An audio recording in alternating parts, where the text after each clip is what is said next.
아멘. 하나님이 여러분과 함께 하십니다. 네, 하나님이 여러분의 삶에 항상 함께 여러분 인도하고 계신 줄 믿습니다. 네, 오늘은 예수님이 오신 이유에 대해서 말씀드리도록 하겠습니다. 마태복음은 예수님이 어떻게 태어나신지에 대해서 자세히 기록하고 있습니다. 예수님의 나심은 이러하다라고 계보부터 시작해서 쭉 설명해 나가고 있습니다. 여러분, 아주 예전에 우리가 지금 평안한 시대에 살고 있지만 예수님이 태어나던 시대는 그렇게 평안한 시대는 아니었습니다. 백성들이 많이 고통받고 있었고 로마의 속국으로 살고 있었습니다. 사회는 어둡고 암울했습니다. 군인들이 세력을 잡고 있어서, 큰 권력을 잡고 있어서 그 시대는 군인들이 모두 다 법이었습니다. 시민이 또 아니면, 로마 시민이 아니면 감히 나설 수도 없는 그런 중앙 집권적인 시대였습니다. 이스라엘에 사는 백성들은 아주 하찮은 존재였습니다. 나라를 잃고 나니까, 이렇게 로마의 속국이 되어지니까 사람들이 다 종처럼 살아가고 있었습니다. 그런데 이런 세월이 한두 해가 아니라 아주 오래되었단 말이에요. 그래서 이미 나라는 사라졌고 곳곳에는 자기 나라를 잡아먹고 있는 앞잡이들만이 세력을 잡고 있고, 로마에 어떻게든 빌붙어 사는 사람들이 로마 사람들이 아닌 유대인들을 더 핍박하는 그런 시대였습니다. 군인들은 폭정이 도를 넘었습니다.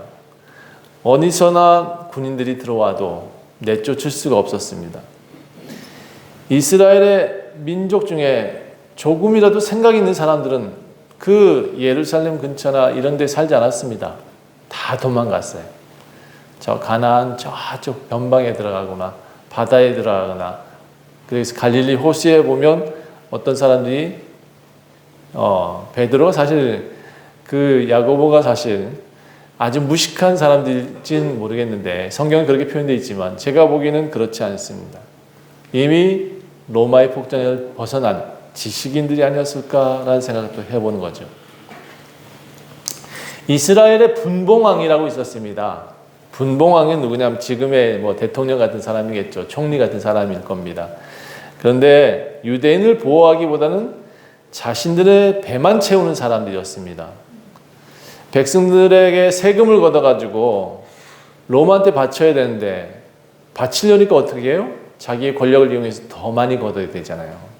그러다 보니까 백성들의 삶은 날마다 힘에 겨웠습니다. 그나마 한 가지 다행스러웠던 것은 여기는 그래도 하나님을 믿는 신앙 체계는 그대로 유지해 줬습니다.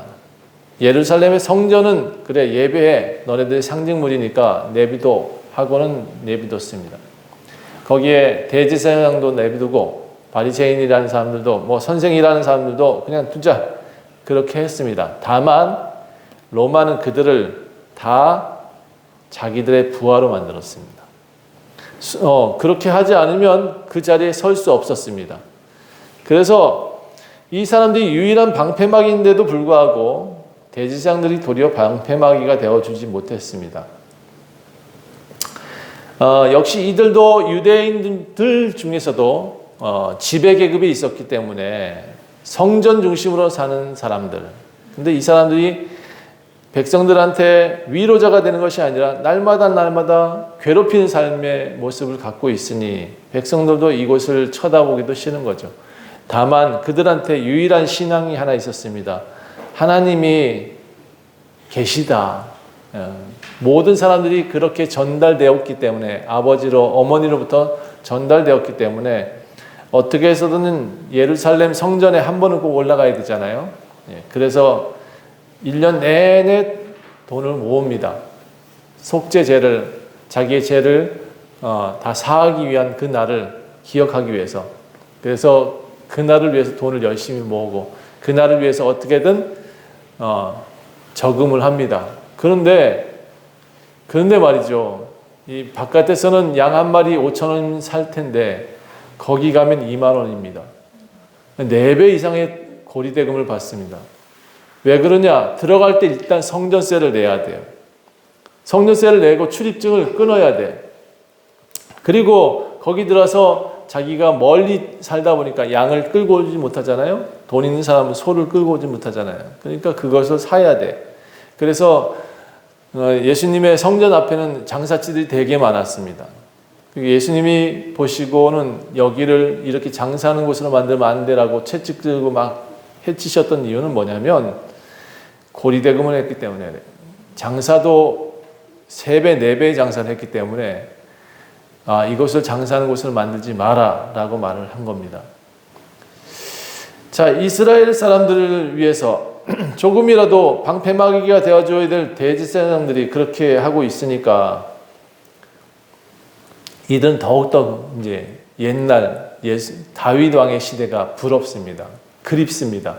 옛날 어르신들이 하는 얘기 들었습니다. 다윗 왕의 시대는 너무너무 우리가 부강해서 모든 나라를 다스리고 모든 이들을 침략해도 다 이겨가지고 노량물을 가지고 왔었는데, 제가 그래서 이렇게 성경을 써놨습니다. 주께서 이 나라를 창성하게 하시며 그 즐거움을 더하게 하시며 추수하는 즐거움과 탈취물을 나눌 때의 즐거움같이 그들이 주 앞에서 즐거워하는 날이 올 것이다. 자, 이것을 뭐라고 표현하냐면 메시아 사상이라고 표현합니다. 메시아가 오실 것이다. 엘리야가 오셔서, 엘리야가 오면 우리 모두 다 이렇게 부강한 나라가 될 것이다. 무겁게 맨 멍에와 그들의 어깨에 채찍과 그 압제자들의 막대기를 꺾으시며 미디안에서 승리하던 날과 같이 하실 것이다. 어지러이 싸우는 군인들의 신과 피 묻은 겉옷이 불에 섭같이 사라질 것이다. 얼마나 사람들이 채찍을 때렸으면 그랬을까요? 그렇죠? 얼마나 많은 이들이 압제하면서 막대기로 휘두르었으면 이 날을 그리워할까요? 도리어 다윗 왕의 시대가 다시 도래됐으면 좋겠다. 그래서 옛날부터 전해 내려오는 그 메시아의 기대, 그것을 매일매일 기다리며 기도했습니다. 언제 오시나요, 주님? 빨리 오시옵소서. 자, 그런데 이사야 9장 17절에 이런 기록이 있습니다. 그때 한 아기가 우리에게서 날 것이다. 이렇게 괴롭고 힘들지만 그때 한 아기가 날 거야. 그런데 그 한 아들을 우리에게 주신 바 되실 텐데 그 어깨에는 정사를 메었고 그의 이름은 기묘자라 모사라 전능하신 하나님이라 불릴 것이다. 영존하신 아버지라 평강의 왕이라 할 것이다. 그 정사와 평강이 어떤 이전의 왕보다 더하고 무궁하며 또 다윗의 왕자와 그의 나라에 군림하여 그 나라를 굳게 세우고 지금 이후로 영원히 정의와 공의로 그것을 보존하실 것이다. 만군의 여호와의 열심히 반드시 이룰 것이다. 이렇게 기록되어 있어요. 그러니까 메시아를 기다리는 사람들은 이사야 9장 17절 다 외웠겠죠. 다 외웠을 거예요. 그 기묘자 모사를 기다리고 전능하신 하나님을 기다렸습니다.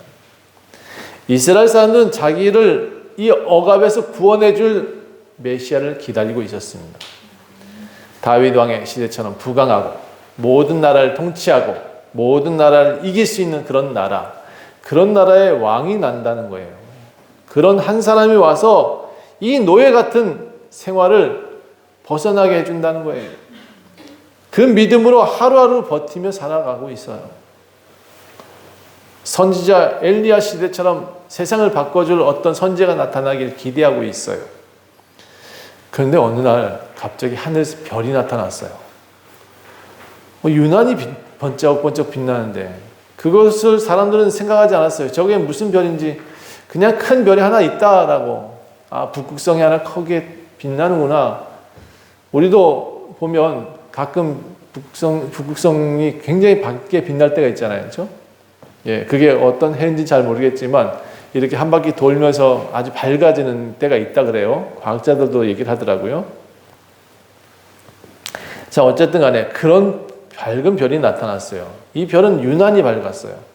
그런데 점점 이스라엘 유대인의 땅 베들레헴에 더 밝게 빛나는 거예요. 그리고 그 소문이 이상하게 다른 나라에서 이미 퍼져가지고 저기 유대 땅에 왕이 나신대라고 이제 알게 됐어요. 그 동방에서 별을 연구하던 사람들이 있었는데 이 사람들이 그 별을 따라서 이제 오기 시작했어요. 이 세 사람인지 네 사람인지 정확히는 모르겠으나 보배 앞에 지금 세 개의 예물이 있는 거 봤으면 세 사람이 아닐까. 그런데 어떤 사람들은 설이 네 명이 왔었다라는 얘기가 있어요. 그 중에 하나가 늦게 왔었다 뭐 이런 얘기가 있는데 그건 설일 뿐이지만 성경에는 세 사람이 등장하는 것 같아요. 자, 이 사람들이 열심히 따라왔어요. 열심히 따라오면서 뭐라 그랬냐면 이스라엘의 왕이 어디서 났습니까? 하고 왕궁에 가서 물었어요. 왕궁에 가서 묻고 그 주변에서 막 귀족들한테 물었더니 이 귀족들이 난리가 났어요. 헤롯 왕이 뭐? 내가 왕인데 또 왕이 난다고? 그러면 내가 쫓겨나는 거야? 그래서 그때부터 왕을 찾기 시작합니다. 마구마구 뒤져요. 그런데 찾지 못하죠. 결국 대제사장과 서기관들을 불러와요. 참 껄끄러운 사이거든 이 사람들. 예. 그런데 불러다가 다그칩니다. 왕이 어디서 났냐고? 도대체 어디서 난다고 예언돼 있어? 마구 다그치니까 그때서야 이 대제사장 서기관들이 옛날 미가서 4장 2절을 들고 옵니다. 그리고 여기는 이렇게 되어 있습니다. 이 말씀을 보면 아주 오래전부터 왕은 유대 땅 베들레헴에서 나올 것이라고 예언되어 있습니다. 한번 읽어봐. 그래요. 베들레헴은 예루살렘에 가까웠지만 어쨌든 이 말씀을 읽으면서 아 그렇구나. 베들레헴에서 나는 거 맞네. 그럼 베들레헴을 싹 뒤져야지. 자 그런데 동방박사는 외국인이잖아요. 그렇죠? 그 사람들한테 어쨌든 가서 예배, 뭐 경배하든지 뭐 하든지 이 사람도 돌려보내야겠단 말이에요. 그래서 헤롯 왕이 뭐라 했냐면 가서 예배하고 경배하시고 우리한테 다시 한번 알려주세요. 이렇게 얘기를 해서. 왜? 나도 가서 예배 드릴게요. 경배할게요. 이렇게 얘기를 했는데 동방박사 사람들은 이제 왕한테서 그런 얘기를 듣고 이제 별을 따라 가는데 아, 참 친절한 왕이다. 이렇게 생각했을 것 같아요. 와, 이 사람들 되게 친절한 나라다. 이렇게 왕이 새롭게 난다 그러는데도 저렇게 경배하겠다고 자기한테 알려달라고 그러네. 참 친절하게 봤어요. 그런데 과연 그들이 그래서일까요? 몰래 죽이려고 아주 혈안이 되어 있어요. 예수님이 태어나시고 난 다음에 그 예수님을 찾고자 2살 된 아이들까지 그 동네 아이들을 싸그리 죽여버리잖아요. 근데 그 사이에 예수님은 도망가죠. 그렇죠? 그 사이에 이 베들레헴에 왔던 동방박사도 누군가가 나타나서 꿈에 여기로 가지 마. 다시 돌아가지 마. 해가지고 그 왕궁을 돌아서 자기 집으로 갔다고 성경에 기록되어 있어요. 드디어 왕이 나셨다라고 생각하고 달려가 보니까 밝은 빛이 어느 곳에 한 곳에 가득 비치고 있는 것을 보니까 저기 왕이 있나 보다 해서 달려가는데 어라? 가보니까 뭐예요? 마구간이야. 어라? 거기에 뭔가 금에 눕혀 있는 줄 알았더니 금침대가 아니고 뭐예요? 구유야. 구유가 뭐예요? 말이 소가 밥 먹는 곳이 구유예요. 밥그릇이에요, 밥그릇. 예. 소의 밥그릇, 말의 밥그릇. 그 밥그릇 위에 예수님이 누워 있어요. 아마 지푼 깔았을 것 같아. 그렇죠? 예. 자, 그런데 그 모습을 보고 동방박사들이 와서 그에게 예물을 드립니다. 어떤 예물을 드렸냐 그러면 보배압을 이제 열어서 그 보배압에 황금, 유황, 몰약, 유향, 몰약. 제가 유황이라고 했나요? 유황은 아니고요. 유향, 몰약 이런 게 들었어요. 그 당시에도 가장 고가의 비싼 물건들이긴 해요. 이제 그렇게 예배를 드리고 그들은 집으로 돌아갔다. 그런데 그때 또 다시 함께 온 사람도 있었죠. 누구였죠? 목동들. 여러분, 예수님은 목자라는 얘기를 들어보셨나요? 예. 미가에서 기록된 메시아의 예언을 보니까 유대 땅 베들레헴아 너는 유대 고을 중에 가장 작지 아니하도다. 내게서 한 다스리는 자가 나와서 내 백성 이스라엘의 목자가 되리라. 이렇게 되어 있어요. 목자가 되리라. 이스라엘 사람들은 목자 하면 누구를 떠올리냐 그러면 모세라는 사람을 떠올립니다. 모세는 옛날 애굽에서 자라서 왕자로 자랐지만 40년 뒤에는 미디안 땅에 도망가잖아요. 거기서 뭐 했냐 그러면 도망가서 목축을 했습니다. 양치기였어요. 그러니까 40년 동안은 목동으로 살았어요. 그런 목동이 다시 이스라엘 땅에 돌아와서 양을 치지 않고 이스라엘 민족들을 데리고 다시 가나안 땅으로 들어갑니다.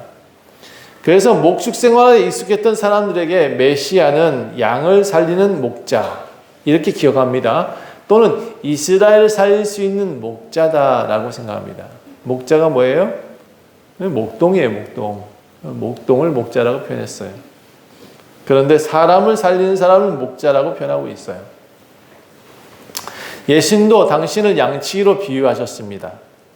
그러고 보니까 우리 교회에 목자들이 많네. 응? 이선아도 목자, 목자님 이렇게 불러야 되나?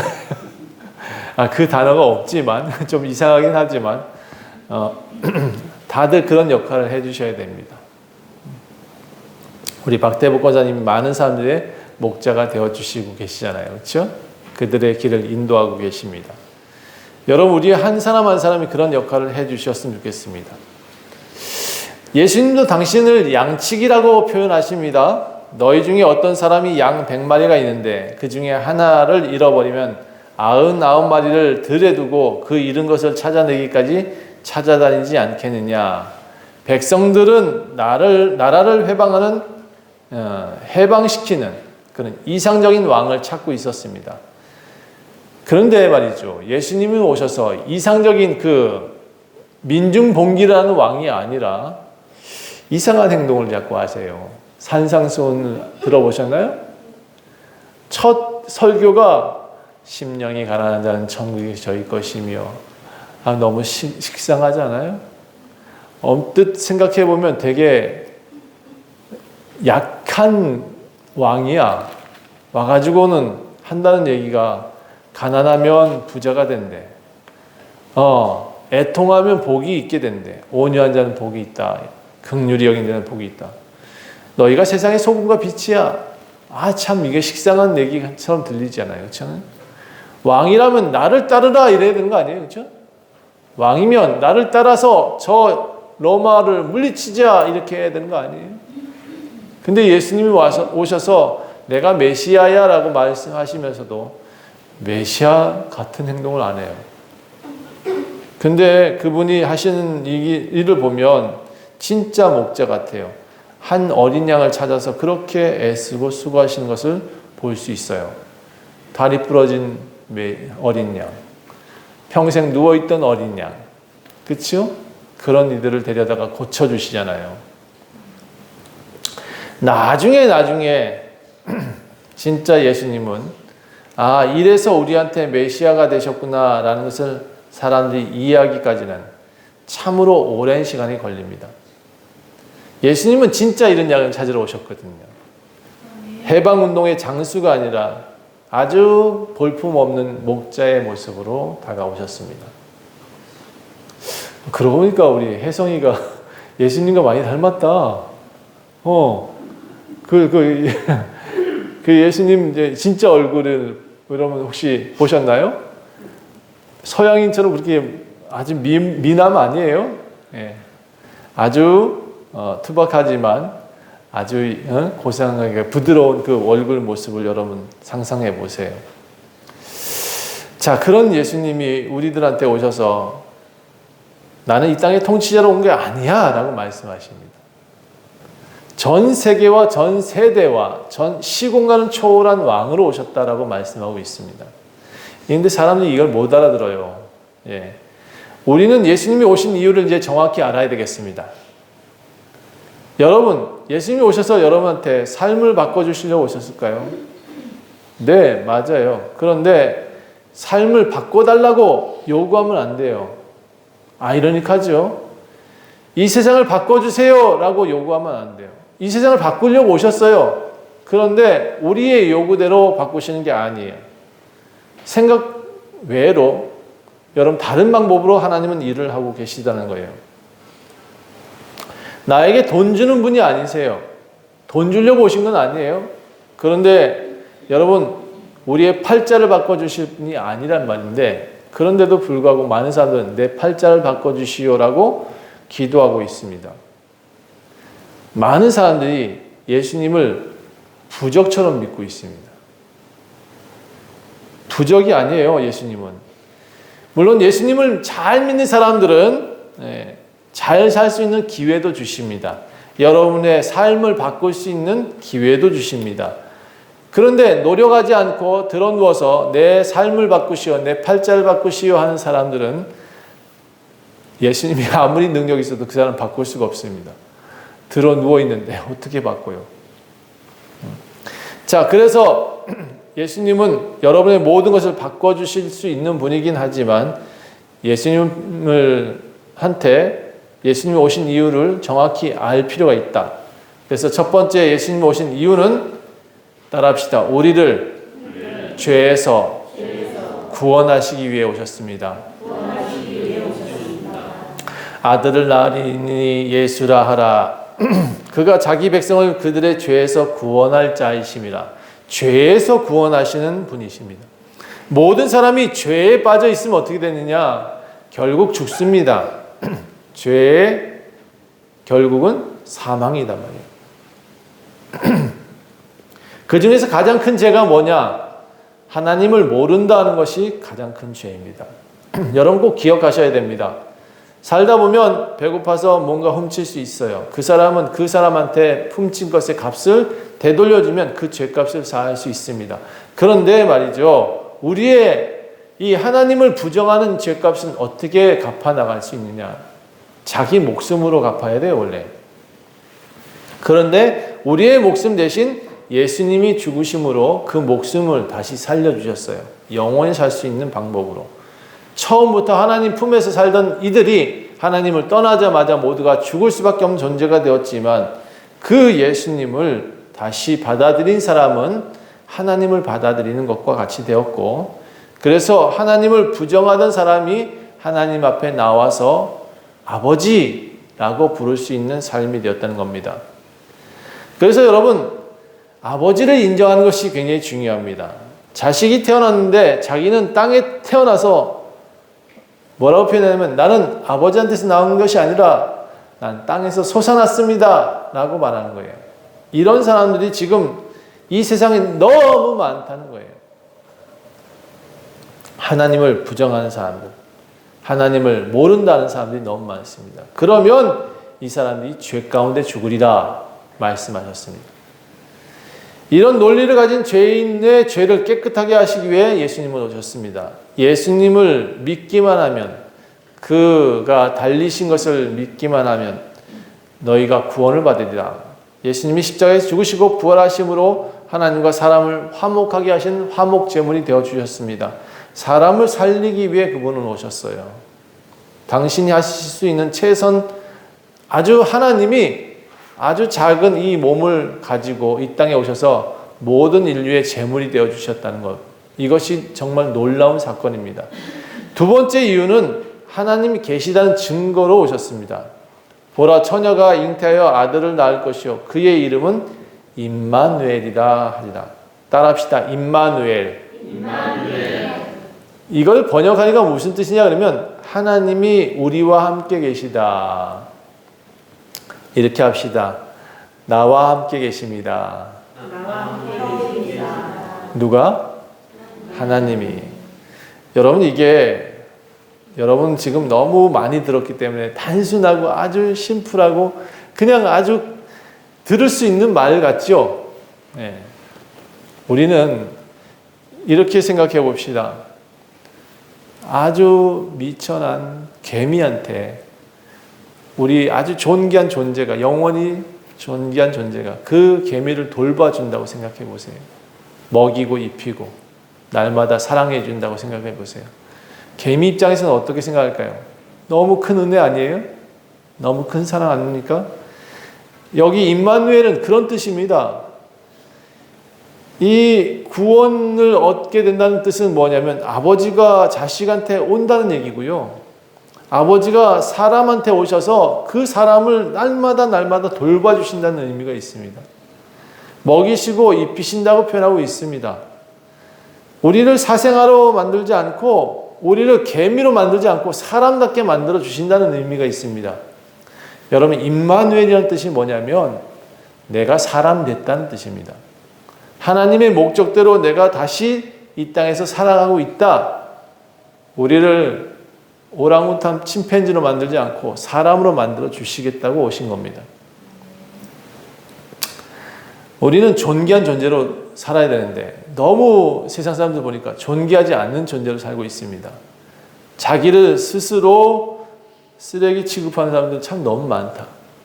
그런데 우리한테 오셔서요, 우리가 돼지 쥐엄 열매 먹고 있는데 우리를 불러다가 아름다운 옷을 입히시고 금가락지, 은가락지 끼우시는 아들로 회복시켜 주시는 겁니다.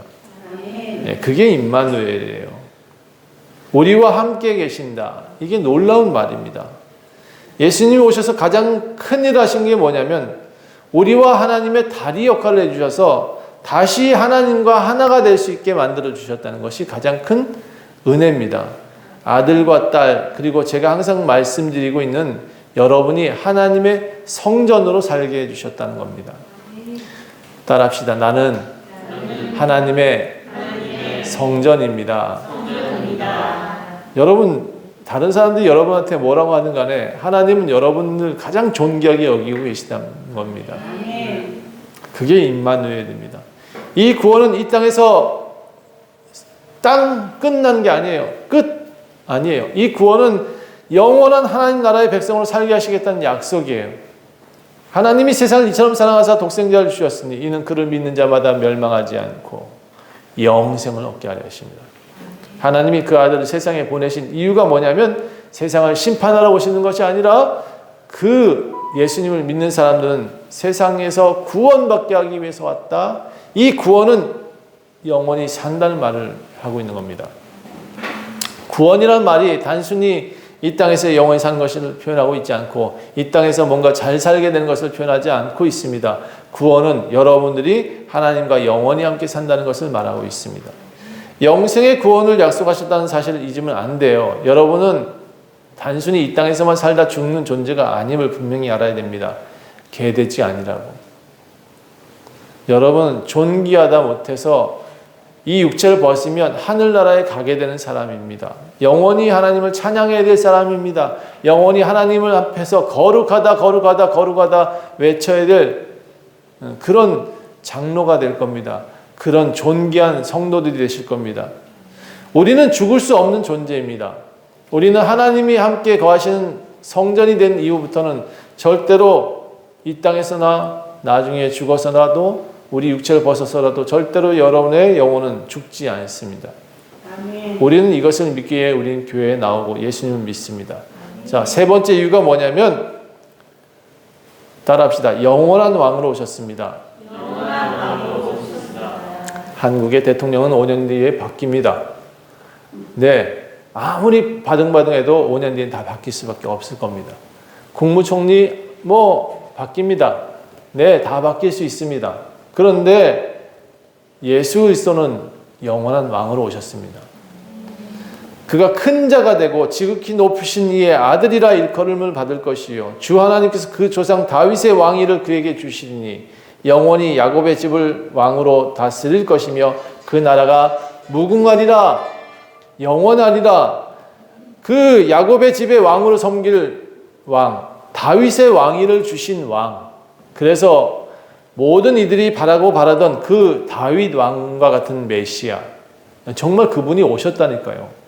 그래서 우리는 지금 대한민국에 살고 있지만 또는 미국에 살고 계시겠지만 그러나 우리의 왕은 누구다? 예수 그리스도다. 그래서 잊으면 안 돼요. 이 사실을 잊으면 우리나라 사람이 외국에 가면 어떻게 되죠? 이방인이죠. 예. 우리가 예수님을 왕으로 여기지 않으면 우리는 어디 가나 이방인이 되는 겁니다. 자, 그래서 우리 영원한 왕, 단순히 한 나라를 이끄는 왕으로 오신 것이 아니라 예수님 태어나실 때 모든 세상의 왕으로 오셨고, 지금도 우리나라의 왕이시고, 앞으로 우리 후손들의 왕이 예수 그리스도임을 우리는 성경에서 선포하고 있습니다. 예수님 태어나실 때쯤에 시므온이라는 선지자가 살았는데요. 그가 이렇게 말했어요. 내 눈이 주의 구원을 보았다. 이는 만민 앞에 예비하신 것이요 이방을 비추는 빛이요 주의 백성 이스라엘의 영광이다. 그 예수님이 지금 이스라엘 모든 나라, 모든 만민, 그리고 모든 세상의 빛이라고 말씀하고 있습니다. 모든 사람들의 영광이랍니다.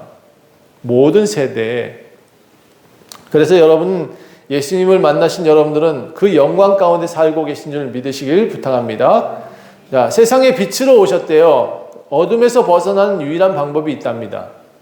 여러분, 집에 깜깜하면 어떻게 해야 돼요? 불 켜야 돼요. 아이, 똑똑해. 나만 켜는 줄 알았네. 예수님과 함께 살아가는 사람들은 불을 켜야죠. 예. 빛이 있는 곳은 넘어지지 않지만 어둠에 있는 사람은 언제나 넘어지고 상처가 남습니다. 그러니까 예수님 안 믿으면 맨날 찢어지고 그런다고요.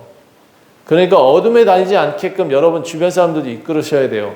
여기 빛이 있다. 여기 빛으로 나오라고 얘기해 주셔야 돼요. 그들은 지금 잘 먹고 잘 사는 것 같지만 매일 상처가 나 있고 매일 핍박받고 있는 거예요. 자기들이 알지도 못한 채. 어둠에 살고 있으면서도.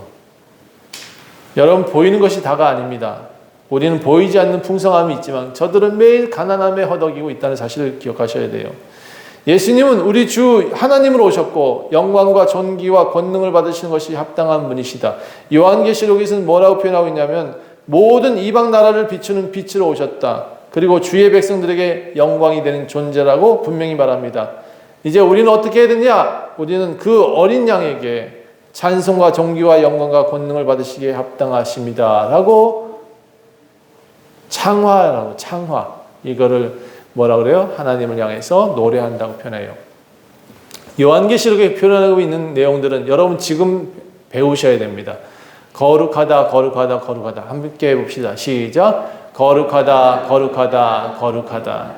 여러분, 이 찬송의 노래가 여러분 천국 가서 여러분이 할 노래임을 분명히 기억하시길 부탁합니다. 예수 믿는 사람만이 가능하고 예수를 받아들인 사람만이 이 말씀을 이렇게 노래할 수 있고 예수를 믿는 자만이 하나님 나라에서 영원히 사는 것을. 그래서 예수님이 오신 이유는 우리를 살리기 위해서 오셨다는 사실을 꼭 기억하셔야 합니다. 크리스마스 놀고 먹는 날이 아니라고요. 따라합시다. 우리를 살리기 위해 오셨습니다. 그래서 우리는 감사하고 그의 생일을 축하해야 되는 줄 믿습니다. 함께 기도하겠습니다. 하나님 감사합니다. 예수 그리스도께서 이 땅에 오셨습니다. 오늘은 그들을 기념하는 날입니다. 오신 날이 언제인지 우리는 알지 못합니다. 그러나 하나님, 당신이 오심은 분명하고 우리 모든 세대가 예수 그리스도를 기념하고 기뻐합니다. 우리에게 오셔서 너무나 감사합니다. 우리를 영원히 구원해 주셔서 감사합니다. 우리 믿는 백성들이 더욱 주님을 섬기겠습니다. 원지 좋은 그리스도 교회가 더욱 주님을 전하겠습니다. 주님 축복하시고 은혜 내려 주시옵소서. 감사드리며 예수 그리스도의 이름으로 간절히 기도합니다.